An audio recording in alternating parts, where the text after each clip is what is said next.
happening tonight in Vancouver. This order will be in place for the remainder of this school term as one additional layer to help reduce risk of transmission in classrooms and schools. It's something parents and advocates in BC have been calling for. Masks in schools for students of all grades and in all classrooms come Monday. He's showing that he's not there for Indigenous people when it really, really matters. Outrage as the Prime Minister takes a trip to Tofino rather than attending Truth and Reconciliation Day events. Health Canada expects data from Pfizer on pediatric COVID-19 shots as soon as next week. The people that are the most likely to get sick right now are our children. Could this be a game changer when it comes to tamping down the fourth wave? Some tense moments after people at Metrotown SkyTrain station and at the nearby shopping center had to be evacuated. On Twitter, Burnaby Mounties asked people to avoid the area. There were initially reports of shots being fired, but RCMP says they couldn't find any evidence of that. There were also unconfirmed reports of a pipe bomb at Metrotown station, and investigators say it's unclear if the two events are related. Police are asking the public to avoid the area until they give a complete all clear, and we'll be watching this developing story throughout the evening and provide more details as they become available. I am extending the PHO masking order in schools to cover all students and staff in K to 12 across the province. BC's top doctor noted during the announcement she'd heard what parents and advocates had to say. Before this, only students in grades 4 through 12 were required to mask up, despite calls for months for all students to do so. We've been monitoring the data, and I'm not the only person who makes these decisions, so it is something that we have a large group of people who are working on, whether it's public health, it's in partnership with the school districts, the parent advisory committees and others. So it was a matter of time once we had the data that we presented on Tuesday to look at what are the important measures that we need to do. In many communities, this won't be a big shift because this is happening anyway, and we would expect that positive encouragement will continue to be the way in which school communities approach this question. It is very much as they have been doing throughout the past year. There will also be a monthly report that will cover off how the virus is impacting school-age children. I'm really grateful to see that the mask mandate extended. That's something that we've been calling for a very long time, and really it hadn't made sense that it not be in place given we're seeing the majority of cases in elementary schools for a variety of reasons. BCTF President Terry Mooring did note some concerns. The only place school communities outside those people directly who are direct contacts will be able to get information about exposure notifications is if they go to the local health authority website. We have people that don't have smartphones, families that don't have smartphones. Earlier this week, some school districts like Vancouver, Burnaby and Surrey made moves to extend the mask mandate. In Surrey, they'd written a letter to the health officer asking for clarification. What happened really almost simultaneously is Dr. Henry had changed the provincial order on face coverings, and it put a provision in there that boards could go above and beyond. Thanks, I guess. Yes, we all know they need to wear masks. Jocelyn Pitch is a mom of two, including a 5-year-old, and lives in Vancouver. She's pleased moves were finally made, but for her, the province took way too long. My gratitude is not to them, it's to the school boards who did the right thing to begin with, and I think tied their hands and made them change. Pitch says the work does not end with an extended mask mandate. They still haven't addressed air cleaning and filtration and circulation, so it's really it's not much, very late, and I guess that's how things are here. The mandate goes into effect on Monday. In Vancouver, Ria Renouf, City News. BC is reporting 11 more deaths and 714 new cases of COVID-19 on Friday. There are currently 328 people in hospital across the province. 138 are in intensive care. Of the 714 new cases, only 73 are in the Vancouver Coastal Health Region, while other regions continue to be hit hard. The Fraser Health Region reporting 274 new cases, 205 in the Interior Health Region, 106 in the Northern Health Region, and 56 cases on the island. On the vaccination front, 88% of eligible people 12 and older in BC have received their first dose of COVID-19 vaccine, and 81.1% have received their second dose. The people that are the most likely to get sick right now are our children. With Canada now fully in the grips of a fourth wave that's infecting younger, the country's health minister is urging us adults to get vaccinated to protect those who cannot. You know, it's scary to think that the highest case growth rate is in the 0 to 19 age categories. Several provinces have reported a steady rise in COVID-19 cases in children 5 to 11 who are not yet eligible for vaccination.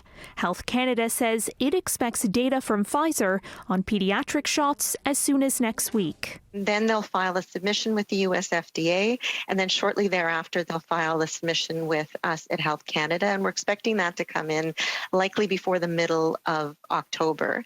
But they have noted that they'll give us some clinical trial data in advance so we can start working on that. In a study involving thousands of kindergarten and elementary school age kids, Pfizer tested much lower doses. It says produced a robust antibody response. There are some differences in the formulation as well. So it's not just the clinical trials and how effective and safe the vaccine is, but we'll also be looking at this other formulation. In another piece of hopeful news, Health Canada says it's also currently reviewing a submission received in August from the makers of what could be the first pill used to treat COVID-19. Merck says its antiviral medication reduces the risk of being hospitalized or dying from COVID by approximately 50%.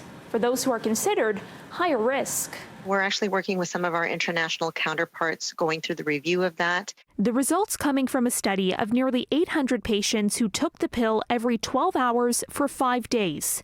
American health authorities today praised the pill as a potential breakthrough, but did not provide a timeline for when it could be approved by U.S. regulators. The news of the efficacy of this particular antiviral is obviously very good news. The company, when they briefed us last night, had mentioned that they will be submitting their data to the FDA imminently. The data are impressive. Merck says it plans to seek U.S. emergency use authorization as soon as possible. Karen Ciolin, City News. He's showing that he's not there for Indigenous people when it really, really matters. So how did you spend the first National Day for Truth and Reconciliation? Maybe you put on an orange shirt or attended one of the many events happening nationwide. Our Prime Minister, however, chose to fly out to Tofino, British Columbia to spend time with family.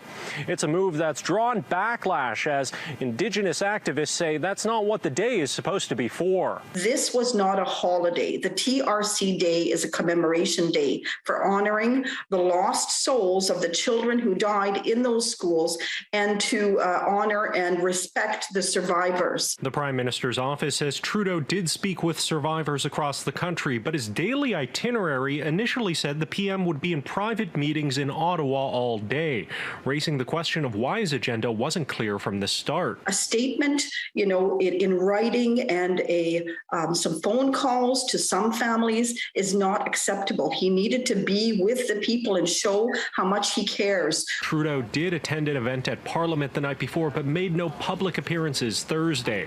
The move drew condemnation online, but some say criticism of Trudeau's actions are just partisan showmanship, while others say a day of truth and reconciliation should center survivors, not the PM. Well, I think a day for truth and reconciliation involves both sides, so reconciling with who? We would expect that the other side would show up as well for us to extend those olive branches, that we could even, like, in a gesture of embrace one another as the two sort of solitudes coming together.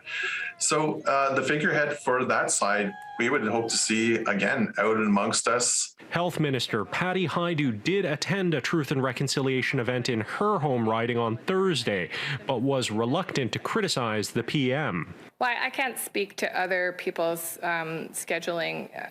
I know the Prime Minister was at an event the evening before with survivors, but I honestly don't have the details of his schedule. I can just speak to mine, as I have, which is that I was invited to an event, I was able to attend, and it was an honor to be there. In Ottawa, Xiaoli Li, City News.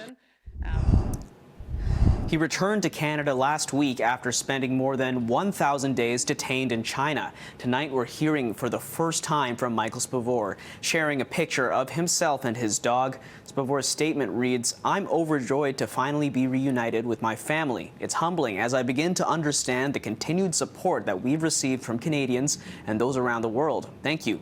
I'm appreciating being outside and the simple things around me."